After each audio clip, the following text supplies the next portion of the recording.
How do you hire the first developer without getting burned? I'm here in an interview where a non-technical SaaS founder asked me, I'm a technical SaaS founder, how I hired my first developer. And this is the system I'm actually using, and I gave him the blueprint in this video. All right, just from a high level perspective, what would you say to someone who wants to build an app or build a SaaS or get into some sort of digital product like that where they're building a solution, but they don't have any coding experience? What would you recommend as like the best way to potentially like build that app or build that software? You need to hire a developer. And if you know what you want and if you have access to the customers, you really only need a smart developer who can make that happen for you. The question is when you hire them, and there are different approaches. Of course, what you can do, you can just hire a developer right from the start. Usually these people become co-founders because you're becoming so dependent on them. And if you find the right person and they have time, they're smart enough, and they're full stack, that's super important, so they can build the whole thing for you, then basically you're good. This is how my partners work with me, because I'm that person. And of course I take shares, so that's expensive. If you want a cheaper solution, let's say you don't want to hand off shares and you want to spend less money, then you need to do more. So for example, what you can do is accept the validation. You always need to do the validation. Like a developer will never do this for you. So let's say you have done the validation, and then it's the question, do you hire a developer right now, like a partner, what I just said, or do you go a bit later and you build a couple of parts yourself? So what you, for example, can do, at least build a landing page. Every non-technical founder should be able to build some kind of landing page, to have some kind of approach and display what you want to do in clear language. Then what you can do is you can use Google AI Studio and build a very simple version of that app yourself. And I've seen people who are completely non-technical doing the exact same thing, and it is not hard, and you just need a Google account and you can go at Google AI Studio. So these tools will be very inexpensive. And then you can iterate and just look a bit of how is this UX feeling, how's the app feeling for you, so that you can get a bit of an idea what this thing should do. Also, then you have the validation, and then you have the mini prototype, just the UI, what it can do. And if you now talk to a developer, the developer will know much better what you actually want to do. Now the developer can take this UI and fill the rest out, basically. Painting with numbers or something? What's that called? Where you kind of know what you got to do, you just have to program it out. Yeah, that makes sense. Yeah, that's the basic approach. So the more you do as a founder, the less you need to pay a developer, and the more you give specification to the developer that are validated in the market, the more comfortable the developer will feel, and the better the developer will get. Let's say if you want to work with a pro, you need to tell them exactly what you want to build, and you need to tell them exactly who's going to pay for the party, who's going to be the user, who's going to pay for it, and how much. If you have that, you find a great developer somewhere later in the process. But if you're working with someone who's not experienced and you just tell them some kind of dream story that something great will happen, you might find an inexperienced developer who just need to make a quick buck and would work for any project. But yeah, you don't want that person. You want the person who is actually a pro, and pros want to work with other pros. And as a co-founder, you show them that you're a pro if you do this preparation. And that's my main thing. If you do the preparation, if you put in the work, you will find good developers. So when you say work with a pro, if you find a good pro developer and you want to build like this product or this software, this app, is that pro developer going to have to, like, well, in most cases, do you have to give up equity, or like what does that typically look like when you're working with these types of developers? It really depends on the deal. Usually, so there are different kinds of developers. So there are the money-oriented developers who want to get the salary as high as possible, and they don't really care so much about the business itself. And if you're able to pay them, that's cool. And you just need to still closely monitor them. So let's say someone for 5K or a Western person for 10K per month, that's possible. You can find that person. And that person might also be joining you. But I'm just saying, this is a hired gun. And then what you can also try is find a developer who's more working after your specification. And it doesn't need to be a full pro. You can maybe go a long way with a developer who's just leading a bit more. So who's not a full pro, doesn't think through the whole business, but is still full stack and can get an app up. So that's also possible. Okay, can I pause you for a second? Please. So put yourself in the shoes of someone like me or any other potential founder who doesn't know how to code. Yeah. And they want to find this pro developer to help them build the app. One, where's the best location to find it if they don't know anybody?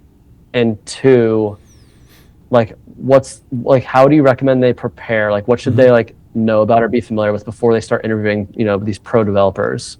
Yeah. Do you think as a founder, a non-technical founder, do you think every non-technical founder needs a technical co-founder, or do you think they can do it without a co-founder that's technical? You can only go so far if you don't have a technical person in your team. So either you learned yourself, like the Silk Road founder, he made this drug marketplace. He started to code himself and he learned it by himself. That's possible, but it takes years. Or you do something that is not really a software as a service. That's just maybe a small layer of something, like a wrapper around something else. And I know some business doing that. They're basically resetting PDFs. You might be able to put this together and make a mini SaaS by vibe coding. You're still going to waste a lot of time, but you might be able to do that. But if you're working with anything more substantial, anything that involves a lot of APIs or a great user experience or multi-tenancy or just a big database structure, you need someone technical. You cannot go without. It won't work. If you look at the SaaS companies that are big, they're all either gave shares to really good developers, or they come with a technical co-founder.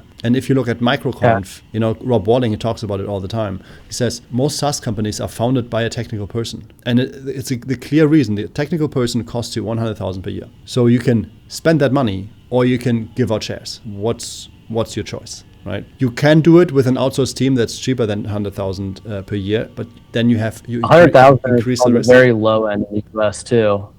It's on the low end in the US, but I would say with that money you can find very smart people anywhere in the world. If you're hiring developers as a non-technical founder, subscribe to this channel. I'm posting more tips on how to find the right developers and get the best ROI from their work. You either pay that person and you have them for a year and you hope in the year you make money, or you give them shares and then you bind them and you hope at one point they still have enough savings for themselves, or you pay them enough that they at least can float and focus on it, or they work in the evenings. Or you go into the more risky side where you need to exert more control yourself, more management yourself, and you pay less and you have an outsourced team. So I always chose the latter part because I want to keep control of my business.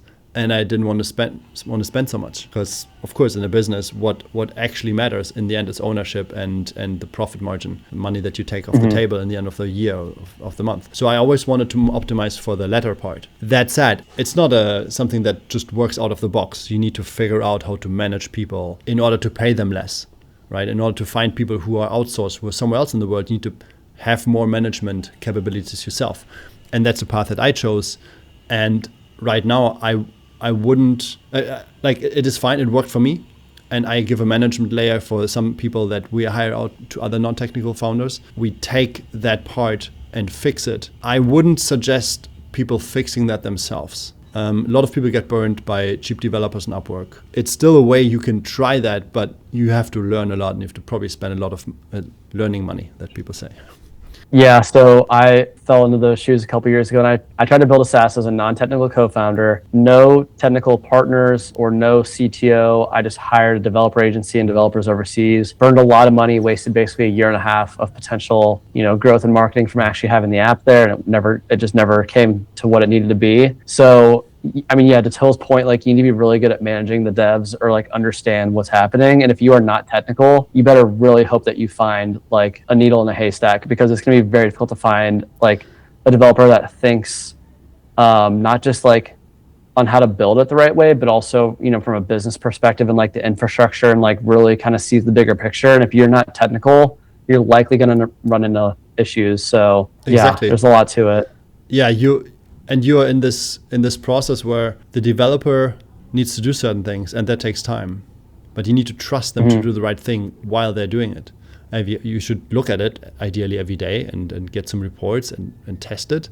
But you still need to trust them to build a correct structure. And so it really depends on that person you find. That person needs to be really motivated to build a good software and not just to build something that works for 3 months and then breaks. The way you can fix that is, the best solution here is to hire a fractional CTO who comes in. They're also going to be expensive, but they come in certain times in the week, and just a couple of hours per month that you pay them, usually on the retainer, and they come in and they make sure that the developers are doing a good job. That's kind of the thing we are also doing. So my developers, they're not building their own SaaS. They are really good, but they're not these technical co-founders that could just go to the States and build their own SaaS, right? There's a reason why you're able to pay a bit less for talent. But then I compensate with that by having really good technical oversight on those developers.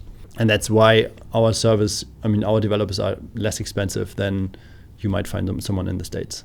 So this is a way to kind of hack that. At the same time, I wouldn't suggest trying to do this yourself. Better bring someone in who actually has done it before. 100%. I second that. Let's say you don't want to hire a developer and partner up directly with them. Then you can watch this video where I have 25 questions that you should ask your next co-founder in order to know if you're both aligned.